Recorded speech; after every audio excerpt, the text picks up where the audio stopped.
देखिए, अक्सर ये होता है कि सत्ताधारी का कोई रैली होता है और उस रैली में जो भाषण होता है, उस भाषण का निचोड़ निकाल कर, मतलब मुख्य मुख्य जो पॉइंट है उससे पकड़कर उसमें से नेगेटिव निकालकर विपक्ष के लोग सबके सामने परोसते हैं कि इन्होंने ये कहा, इसका मतलब ये है, ये कहा, इसका मतलब ये है। पीएम मोदी बिहार के दौरे पे आते हैं और सासाराम, पटना में रैली, सासाराम में उनका रैली, पटना में रोड शो होता है। लेकिन किसी भी विरोधी दल के लीडर ने इसका नेगेटिव पॉइंट निकाल कर नहीं दिखा पाया। मतलब क्यों? अब ये तो जवाब वही देंगे कि उन्होंने देखा नहीं, उन्हें दिखा नहीं, या फिर इसमें नेगेटिव पॉइंट है ही नहीं। सबको ये लग रहा था कि पीएम मोदी बिहार दौरे पे आ रहे हैं और बिहार दौरे पे जब वो आएंगे तो ऑपरेशन सिंदूर और इधर उधर मंदिर मस्जिद की बात, हिंदू मुसलमान की बात करके भाषण खत्म कर देंगे और इसके बाद उस मुद्दे को पकड़ेंगे और पीएम मोदी की धुनाई, बीजेपी की धुलाई, साथ में नीतीश कुमार की धुलाई करेंगे। लेकिन ऐसा कुछ देखने को नहीं मिला।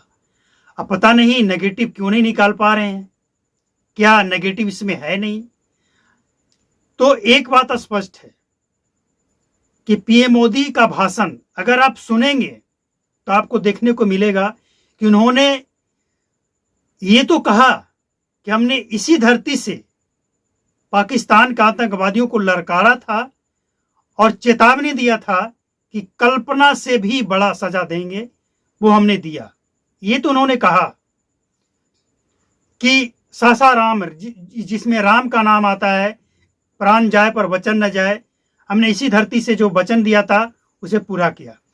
लेकिन इसके अलावे उन्होंने बिहार के बारे में जो बात किया, उन परियोजनाओं जिसका उद्घाटन हुआ, शिलान्यास हुआ और जो आगे होने वाला है, इसके बाद इतना ही नहीं, पलायन पर भी उन्होंने कहा। और सबसे बड़ी बात कि किसी भी राज्य में शिक्षा, स्वास्थ्य, सड़क, रेल और बिजली, इन तमाम चीजों पर अगर काम होता है राज्य सरकार के द्वारा और केंद्र सरकार के द्वारा, तो उस राज्य को आगे बढ़ने से दुनिया की कोई ताकत नहीं रोक सकता है। इस बात को हम भी स्वीकार करते हैं, आप भी करते हैं, लेकिन उस पर काम होना चाहिए ईमानदारी से।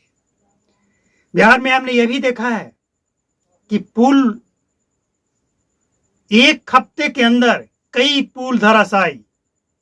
अभी देखिए, बरसात आने वाला है, बरसात आने के बाद पता चलेगा कि बरसात आने से पहले जो पुल बना वो टिकता है या पहले ही बरसात में धड़ाम होता है। तो काम ईमानदारी से हो, टिकाऊ हो, तो सचमुच राज्य आगे बढ़ता है। लेकिन सवाल यह है कि विरोधियों को आखिर नेगेटिव पॉइंट मिला क्यों नहीं? क्या मायने निकाला जाए कि इसमें नेगेटिव नहीं है? यानी पीएम मोदी बिहार आकर जो बोले वो बिहार में दिख रहा है। मतलब क्या है? ये विरोधी दल इसका जवाब दे।